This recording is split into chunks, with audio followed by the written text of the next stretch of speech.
Hi all, welcome back to the Soumya's life line. ಎಲ್ಲ ಹೇಗಿದ್ದೀರಾ? ಚೆನ್ನಾಗಿದ್ದೀರಾ ಅಂತ ಅಂದ್ಕೊಂಡಿದ್ದೀನಿ. ಇವತ್ತು ತುಂಬ ರುಚಿಯಾಗಿ ಈಸಿಯಾಗಿ ಮಾಡ್ಕೊಳ್ಬೇಕಾದಂತಹ ಟೊಮ್ಯಾಟೊ ಬಾತ್ ರೆಸಿಪಿನ ಹೇಳ್ಕೊಡ್ತಾ ಇದ್ದೀನಿ.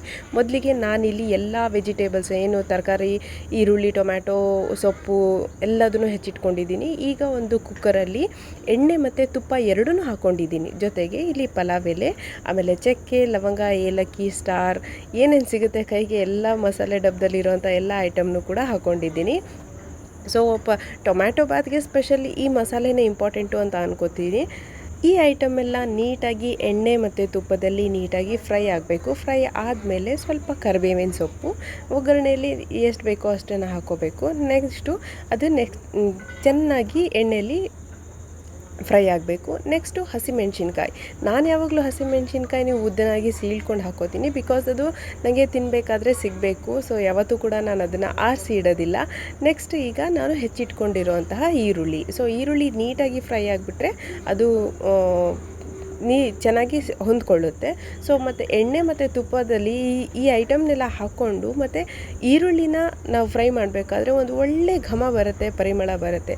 ಸೊ ಇಲ್ಲಿ ನಾನು ಸ್ಪೆಷಲ್ ಅಂತ ಹೇಳಿದರೆ ಹೋಮ್ ಮೇಡ್ ಶುಂಠಿ ಬೆಳ್ಳುಳ್ಳಿ ಪೇಸ್ಟ್ನ ಯೂಸ್ ಮಾಡ್ತಾ ಇದ್ದೀನಿ. ಸೊ ನಾನು ಈ ಹಿಂದೆ ಕೂಡ ಹೋಮ್ ಮೇಡ್ ಶುಂಠಿ ಬೆಳ್ಳುಳ್ಳಿ ಪೇಸ್ಟ್ ಲಾಂಗ್ ಟರ್ಮ್ ಹೇಗೆ ಸೇವ್ ಮಾಡ್ಕೊಳ್ಳೋದು ಅಂತ ಹೇಳಿ ಒಂದು ವಿಡಿಯೋ ಕೂಡ ಹಾಕಿದ್ದೀನಿ. ದಯವಿಟ್ಟು ಮಿಸ್ ಮಾಡದೆ ಚೆಕ್ ಮಾಡ್ಕೊಳ್ಳಿ. ಸೊ ಹೆಲ್ದಿಯಾಗಿರುತ್ತೆ, ಟೇಸ್ಟಿಯಾಗಿರುತ್ತೆ, ಹಾಗೆ ಹೈಜಿನಿಕ್ ಆಗಿ ಕೂಡ ಇರುತ್ತೆ. ಸೊ ಈಗ ನೆಕ್ಸ್ಟು ಇದೆಲ್ಲ ನೀಟಾಗಿ ಶುಂಠಿ ಬೆಳ್ಳುಳ್ಳಿ ಪೇಸ್ಟ್ನ ಸ್ಮೆಲ್ ಹೋದ್ಮೇಲೆ ನೀಟಾಗಿ ಫ್ರೈ ಆಗಬೇಕದು. ಅದಾದ ನಂತರ ಟೊಮ್ಯಾಟೊನ ಹಾಕೋಬೇಕು. ಟೊಮ್ಯಾಟೊ ಬಾತಿಗೆ ಸ್ಪೆಷಲಿ ಜಾಸ್ತಿ ಟೊಮ್ಯಾಟೊ ಇದ್ದರೆ ನಡೆಯುತ್ತೆ. ನಾನಿಲ್ಲಿ ದೊಡ್ಡ ಸೈಜಲ್ಲಿರೋಂಥ 2 ಟೊಮ್ಯಾಟೊನ ಹಾಕ್ಕೊಂಡಿದ್ದೆ, ಬಿಕಾಸ್ ನಾನು ಮಾಡ್ತಿರೋದು ಇಬ್ಬರಿಗೆ ಮಾತ್ರ.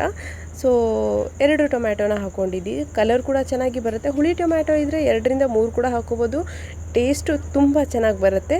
ಸೊ ನಾರ್ಮಲ್ ಟೊಮ್ಯಾಟೊ ಆಗಿದ್ದರೆ ಮೀಡಿಯಮ್ ಸೈಜ್ 2 ಟೊಮ್ಯಾಟೊ ತೊಗೋಬೋದು. ಟೊಮ್ಯಾಟೊ ತುಂಬ ಇಷ್ಟಪಡೋರು ಜಾಸ್ತಿ ಕೂಡ ಹಾಕ್ಕೋಬೋದು. ಈಗ ನಾನು ಸ್ವಲ್ಪ ಉಪ್ಪು ಮತ್ತು ಕಸೂರಿ ಮೇಥಿನ ಹಾಕ್ಕೊಂಡಿದ್ದೀನಿ. ಇದೆಲ್ಲ ಹಾಕ್ಕೊಂಡ್ಮೇಲೆ ಸ್ವಲ್ಪ ಒಂದು ಸಣ್ಣ ಚಮಚದ ಅಳತೆಯಲ್ಲಿ ನಾನು ಅರಿಶಿನ ಪುಡಿನ ಹಾಕೋತಾ ಇದ್ದೀನಿ. ಸೊ ಅರಿಶಿನ ಪುಡಿ ಕೂಡ ಹೋಮ್ ಮೇಡೇ ಆಗಿದೆ. ಸೊ ಅದನ್ನು ಕೂಡ ನಾನು ಪ್ರಿಪೇರ್ ಮಾಡಿ ಅಗೇನ್ ಅದ್ರ ವಿಡಿಯೋನೂ ಕೂಡ ನಾನು ಅಪ್ಲೋಡ್ ಮಾಡ್ತೀನಿ. ನೆಕ್ಸ್ಟು ಸ್ವಲ್ಪ ಗರಂ ಮಸಾಲಾನ ಹಾಕ್ಕೊಳ್ಳಿ. ನಾನು ಏನು ಅರಿಶಿನ ಪುಡಿ ಅಳತೆಗೆ ತೊಗೊಂಡಿದ್ನಲ್ಲ ಅದೇ ಸ್ಪೂನಲ್ಲಿ 2 ಸ್ಪೂನಷ್ಟು ಗರಂ ಮಸಾಲ ಹಾಕ್ಕೊಂಡಿದ್ದೀನಿ. ಬಿಕಾಸ್ ನಾನು ಇಲ್ಲಿ ಈ ಮುಂಚೆ ಎಲ್ಲ ಸ್ಪೈಸಸ್ ಏನು ಐಟಮ್ ಇದೆಯಲ್ಲ ಅದನ್ನೆಲ್ಲದನ್ನು ಹಾಕಿದ್ದೀನಿ. ತೀರಾ ಜಾಸ್ತಿನೂ ಆಗಬಾರ್ದು. ಹಾಗೆ 2 ಸ್ಪೂನ್ನಷ್ಟು ಟೊಮ್ಯಾಟೊ ಬಾತ್ ಪೌಡರ್ ಕೂಡ ಇದೆ. ಸೊ ಅದನ್ನು ಕೂಡ ನಾನು ಹಾಕೋತಾ ಇದ್ದೀನಿ.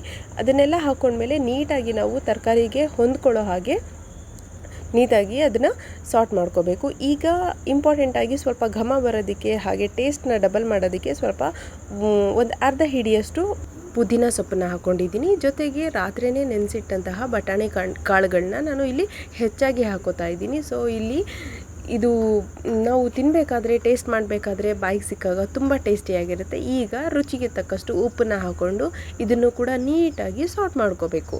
ಸೊ ಎಲ್ಲ ಮಸಾಲೆ, ತರಕಾರಿ ಹಾಗೆ ಈ ಕಾಳು ಏನಿರುತ್ತೆ ಅದೆಲ್ಲ ನೀಟಾಗಿ ಸಾರ್ಟ್ ಆದಾಗ ಟೇಸ್ಟ್ ಕೂಡ ತುಂಬ ಚೆನ್ನಾಗಿರುತ್ತೆ ಅಂತ ಹೇಳ್ತೀನಿ. ಈಗ ನಾನು 1.5 ಬೌಲ್ನಷ್ಟು, ಅಂದರೆ ಜಾಮೂನು ಬಟ್ಲಿ ಇರುತ್ತಲ್ಲ ಆ ಬಟ್ಲಿನ 1.5 ಅಳತೆಯಲ್ಲಿ ನಾನು ಅಕ್ಕಿನ ತಗೋತಿದ್ದೀನಿ.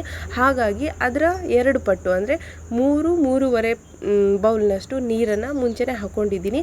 ಅದನ್ನು ಕುದಿಯೋಕ್ಕೆ ಅಂತ ಬಿಡ್ತೀನಿ. ಸೊ ಅದು ಚೆನ್ನಾಗಿ ಕುದ್ಮೇಲೆ ಸ್ವಲ್ಪ ಅಕ್ಕಿನ ನಾನು ಏನು ಅಳತೆ ಪ್ರಮಾಣಕ್ಕೆ ತೊಗೊಂಡಿರ್ತೀನಿ ಆ ಅಕ್ಕಿನ ತೊಳೆದ್ಬಿಟ್ಟು ನಂತರ ಕುಕ್ಕರ್ನ ಕ್ಲೋಸ್ ಮಾಡ್ತೀನಿ. ಮತ್ತು ಇನ್ನು ಮೇಲಿಂದ ಏನು ನಾನು ಮ್ಯಾರಿನೇಷನ್ಗೆ ಅಂತ ಹೇಳಿ ಕೊತ್ತಂಬರಿ ಸೊಪ್ಪಿದೆ, ಆ ಕೊತ್ತಂಬರಿ ಸೊಪ್ಪನ್ನ ಹಾಕಿಬಿಟ್ಟು ನಾನು ಕುಕ್ಕರ್ನ ಕ್ಲೋಸ್ ಮಾಡ್ತೀನಿ. ಈ ರೀತಿ ಮಾಡೋದ್ರಿಂದ ನಿಮಗೆ ಯಾವುದೇ ರೈಸ್ ಬಾತ್ನ ನೀವು ಈ ಪ್ರೊಸೆಸ್ಸಲ್ಲಿ ಮಾಡಿದ್ರೆ, ಅಂದರೆ ಏನೇನು ಐಟಮ್ ಹಾಕಬೇಕಲ್ಲ ಆ ಐಟಮ್ನೆಲ್ಲ ಹಾಕಿಬಿಟ್ಟು ಒಂದು 2ರಿಂದ 3 ನಿಮಿಷ ಅಷ್ಟರೊಳಗೆ ಅದು ನೀಟಾಗಿ ಕುದ್ಬಿಡುತ್ತೆ. ಕುದ್ಮೇಲೆ ನಾವು ಅಕ್ಕಿನ ತೊಳೆದು ಹಾಕಿ ಒಂದೇ ವಿಷಲಲ್ಲಿ ನಾವು ಯಾವುದೇ ರೈಸ್ ಬಾತ್ನ ಕೂಡ ನೀಟಾಗಿ ಮಾಡ್ಕೋಬೋದು. ಕಮ್ಮಿ ಟೈಮಲ್ಲಿ ಇದನ್ನು ಮಾಡ್ಬೋದು. ಸೊ ನಾವು 3 ವಿಷಲು 4 ವಿಷಲ್ ಎಷ್ಟು ವಿಷಲ್ ಆಗುತ್ತೋ ಅಷ್ಟು ವಿಷಲ್ ಹೊತ್ತು ಕುಕ್ಕರ್ ತಣ್ಣ ಆಗೋದಕ್ಕೆ ಅಥವಾ ಆರಲಿಕ್ಕೆ ಬಿಡೋಕ್ಕೆ ನಮಗೆ ಹೆಚ್ಚು ಸಮಯ ಕಳೆಯುತ್ತೆ. ಹಾಗಾಗಿ ನಾನು ಆಲ್ವೇಸ್ ಸ್ವಲ್ಪ ಲೇಟ್ ಆದಾಗ, ಇಲ್ಲ ತುಂಬ ಹಸುವಾದಾಗ, ಸ್ವಲ್ಪ ಬ್ರೇಕ್ಫಾಸ್ಟ್ ಬೇಗ ಬೇಕು ಅನಿಸಿದಾಗ ನಾನು ಈ ಟಿಪ್ಸ್ನ ಫಾಲೋ ಮಾಡ್ತೀನಿ. ನೀವು ಕೂಡ ಇದನ್ನು ಫಾಲೋ ಮಾಡಿ ನೋಡಿ, ತುಂಬ ಚೆನ್ನಾಗಿರುತ್ತೆ. ಜಸ್ಟ್ ಒಂದೇ ವಿಷಲಲ್ಲಿ ಈಸಿಯಾಗಿ ನಾವು ರೈಸ್ ಬಾತ್ಗಳನ್ನ ಈ ಥರ ಮಾಡೋದ್ರಿಂದ ಟೈಮ್ ಕೂಡ